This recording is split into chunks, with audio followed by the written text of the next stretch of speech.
So in this video I am going to go over chapter 2 and part 2 of the syllabus, which is cell and the structure of the cell. And as always, when you're studying Cambridge, especially if you're studying up for the finals, it's always a good idea to have a look at the syllabus, because the syllabus very clearly describes what you're supposed to know and be able to answer.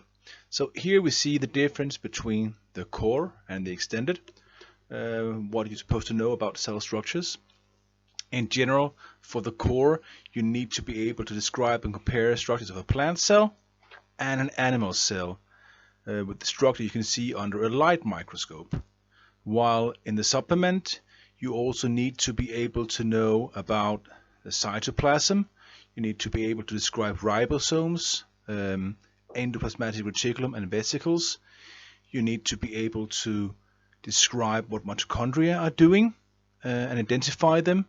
You need to be able to describe respiration and state that cells with a high metabolism of course also requires more mitochondria. As always, it's a very good idea to look at your syllabus. The second part of the syllabus, 2.2, relates to the structure of different cells.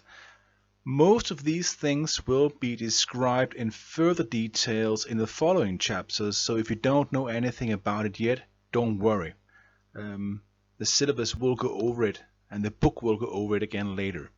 But you need to be able to define what tissue is, what an organ is, and what an organ system is, and you need to be able to come with examples and to identify different levels of organization from drawing. Here you can see that the core and the extended are almost the same.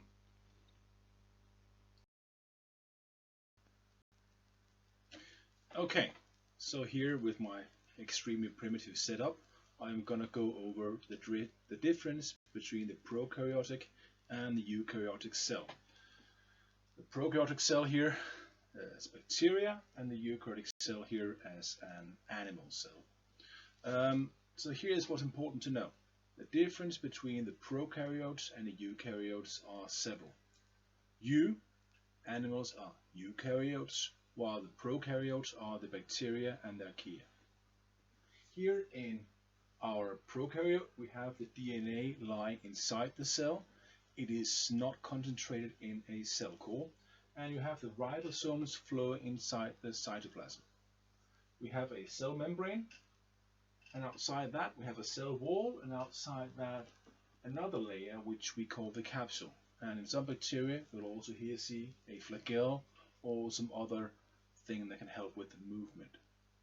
So compared to that, the eukaryotic cell looks more complicated, and it is.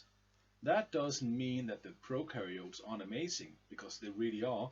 It just means there is a different level of organization in our eukaryotic cell. The biggest difference is that we have a nucleus where we have all the DNA inside. So on the outside here, again we have a cell membrane, and inside that we have the liquid, the cytoplasm, which is where all the chemical reactions take place. Inside the cytoplasm we have the nucleus, which is a cell command center, and attached to that are these membrane called the rough endoplasmatic reticulum. On the rough endoplasmatic reticulum we have the ribosomes. The ribosomes are the factories that are making the proteins after the instructions they get from the DNA and RNA in the cell core. We will go into more detail about this later. We also have the mitochondria, which is the powerhouse of the cell. This is where cell respiration takes place and where we burn oxygen and sugar normally to create ATP, which is the energy source within the cell. Also, and this is not a part of the syllabus, I just want to say there's many more structures in the cell. I just drew the Golgi apparatus, but there are also lysosomes, centrioles, and other structures, just to know that there are things outside the Cambridge syllabus which are inside the cell. So this is the biggest difference between the pro and the eukaryotic cell.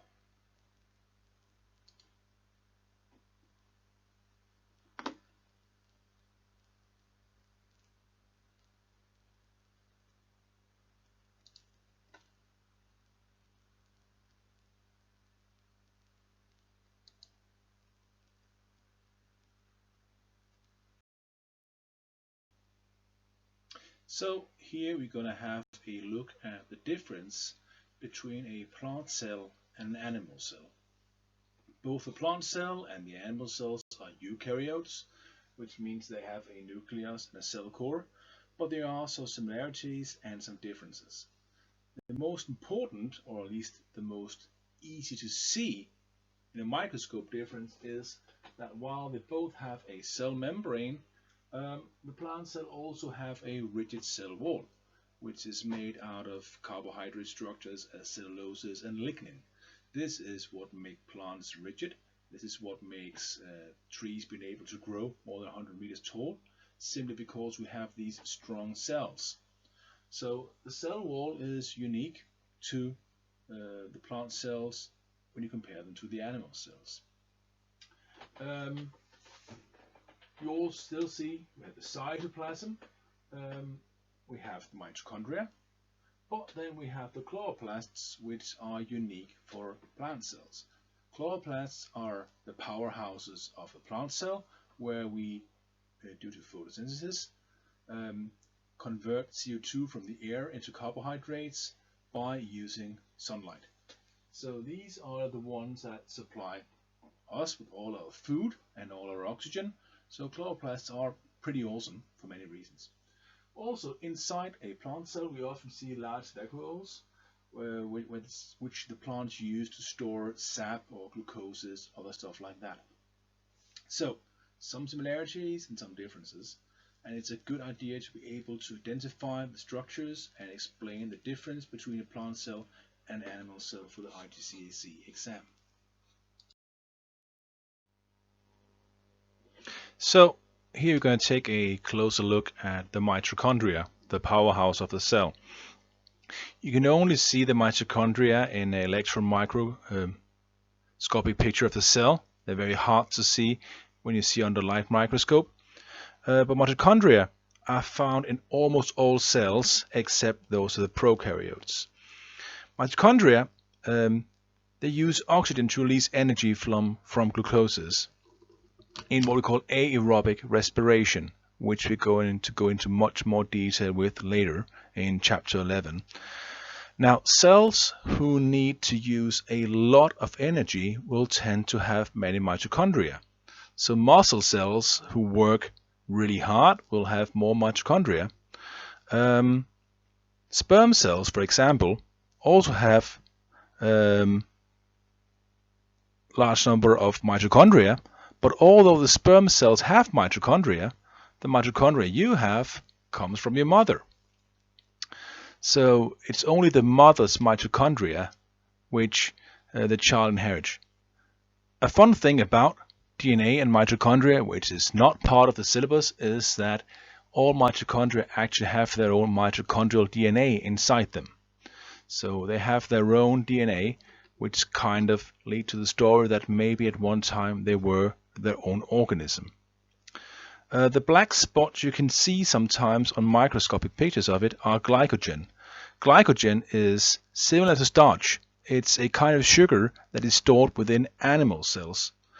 Starch is never found in animal cells. That is how energy is stored in plant cells, but animal cells store as glycogen.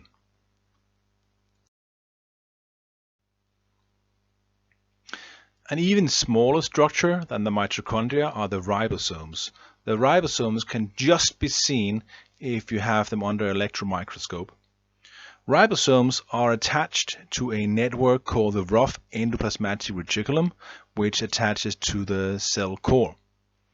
Ribosomes can also just be scattered freely in the cytoplasm, which we see in prokaryotes. Ribosomes are found in all types of cell, bacteria, protists, fungi, animals. So all cells need ribosomes. And we need ribosomes because they are what make the proteins that make the cell function and build the cells. So they are the factories which creates all the different proteins, and they do that from amino acids, and they do that by instruction of a strand of RNA from the cell core.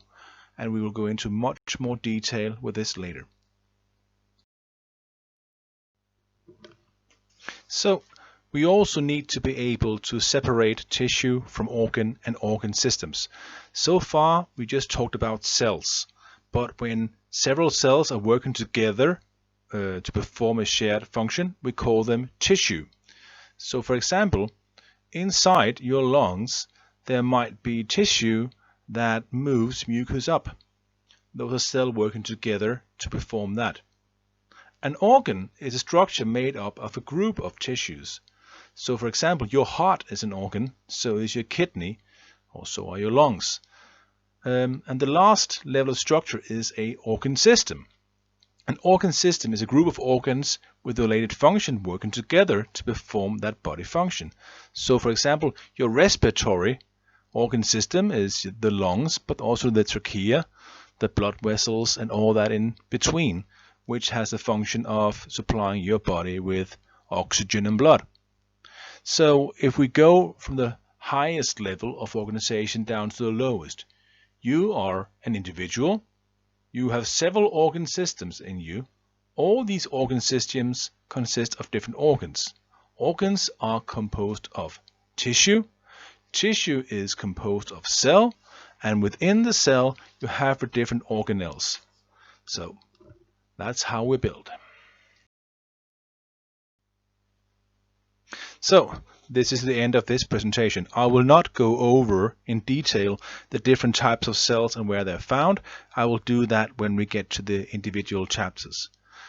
Hope this worked for you, and if you have any questions, please write here below and I'll do my best to answer them.